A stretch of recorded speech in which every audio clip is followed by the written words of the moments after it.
Hi there, how's everyone doing today? I hope you're enjoying your afternoon. So if you're tuning into this video for the first time and you've never seen me before, then my name is Marianne Hanson. I'm the owner and the counsellor at New Journeys Counselling. I provide counselling to couples, to individuals, and I specialise in relationship counselling, depression, self-worth issues, and also anxiety. Now, what I want to talk about in this video, as you all probably know if you're subscribed to this channel, which I hope some of you will be if you find the videos useful, I make videos on counselling related topics. I also make videos related to finance and debt, and that's because I have a Facebook page called A Debt Free Life, and on that page you can find information, articles and advice on debt. And I also talk about personal development stuff because I really believe in personal development. So what I want to talk about in this video is every single month I set myself a challenge, and this month, well, April, because we're in the 1st of May today, the challenge I set myself was to read and listen to an audiobook every day for 30 days during April. Now, the key and the goal for me doing this was so that I could get through a lot more books. But as lots of people pointed out, it's not just about listening to the information, it's also about what you do afterwards. So one of the books that I came across and I wanted to talk about in this video is called The 5 Lessons a Millionaire Taught Me. Now what I'm going to do in this video is share with you some of the concepts from this book and why I think it's a really interesting and informative book that you might want to consider purchasing as well. I can't remember the author now, sorry about that. So really there's a few steps in this book that it talks about, and it all came about because the author met with, when he was young, there was lots of discussions around money in the household. It was all about being broke. He says he remembers his mother couldn't afford things like milk and like basic food portions, and then they went to church and they met this businessman who taught them the value of money and how they could get money. And from that point, this young boy, who was only 12 at the time, decided that he wanted to become a millionaire, or he wanted to become wealthy, and he listened to the teachings of that businessman. All the other people that were listening to the speech by the businessman did not go on to take the advice, apart from this one person. So one of the key concepts from this book is that you need to make a decision that you are going to be wealthy.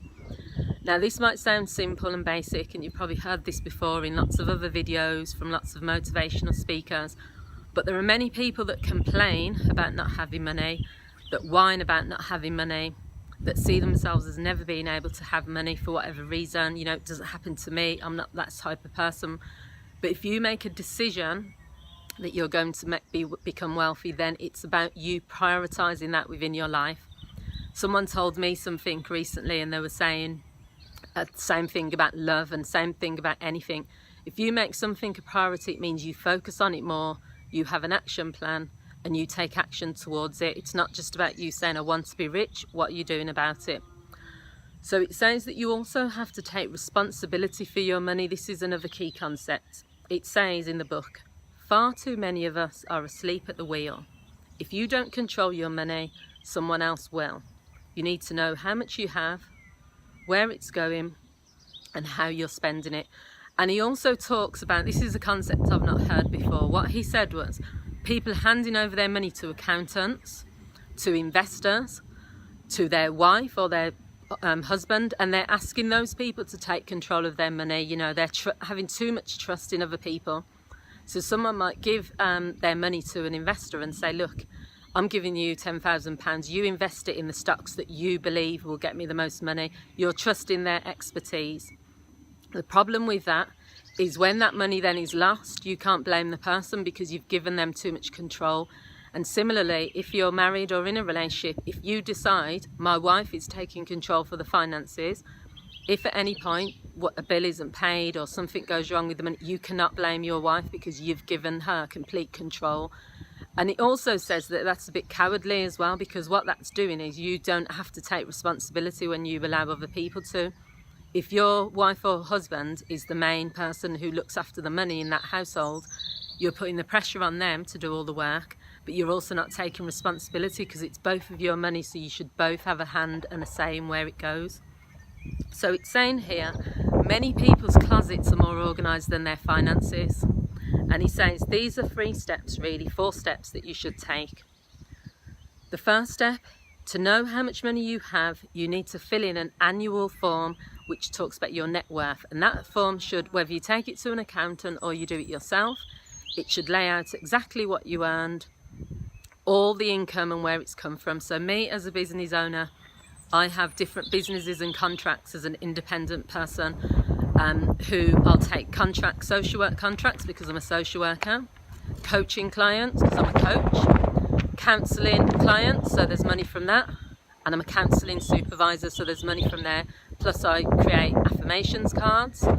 I have money coming from various other sources, so I take account of all of that. I keep track of everything. The second bit is know how much money you have, so that's, you know, your income. Know where the money is coming from, so that's linked to what I've just said, knowing that the money is coming from somewhere, all the arenas it's coming from. Know where your money is going, so that's about where your money is going to. Know where you are spending your money, keeping track of it. So it's saying basically learning where your money is going is the only way to take control of your finances and your life. So this is saying that it's not just about controlling your finances, it's about controlling your life, because your finances are linked with all the decisions you make in your life. If you're going on 3 holidays a year and that's where your money is going, that's going to have an impact then on your lifestyle and maybe on other things. So you need to keep track of your money. And then the final step is know what your money is doing. So it's saying that you need to do ongoing monthly evaluations. Is my money getting me an investment if I've put it into this stock or whatever? If my money is in savings, is that the right account that it should be in? Am I getting enough interest? So it's saying really you need to see how well your money is working for you. So keep a portion of everything you earn. I mean there's so many videos on YouTube, they're all saying different things, and I've noticed some people will say it's better to invest in property, then that's like an investment. Other people will say if you have a mortgage, that's a liability.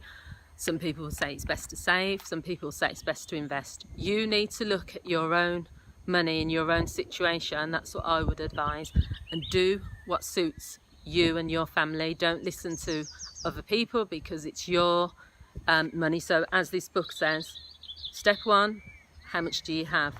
Step 2, where is your money coming in from? What are all the sources? Can you increase those sources? Can you create a product? Can you create a new business? Can you create a book or something that will give you more income? Step 3, where is your money going? What is that money being spent on? And step 4, what is your money doing? When it is being spent, is it giving you a return? You know, or is it just sitting in a bank and not creating enough interest? So they're the lessons that I got from this book, and it's called The 5 Lessons a Millionaire Taught Me. I cannot remember the author, as I've said, but it's a really good book, and I'll probably be reviewing in the 30-day audiobook challenge that I did in April.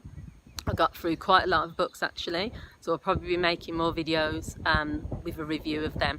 So thanks for watching, guys. Please feel free to share this video with someone if you think they'll find it useful. Please like, comment and subscribe to this channel if you want to continue to receive videos on coaching, counselling topics, finance and personal development. Thanks for watching, guys. Have a great afternoon. Bye.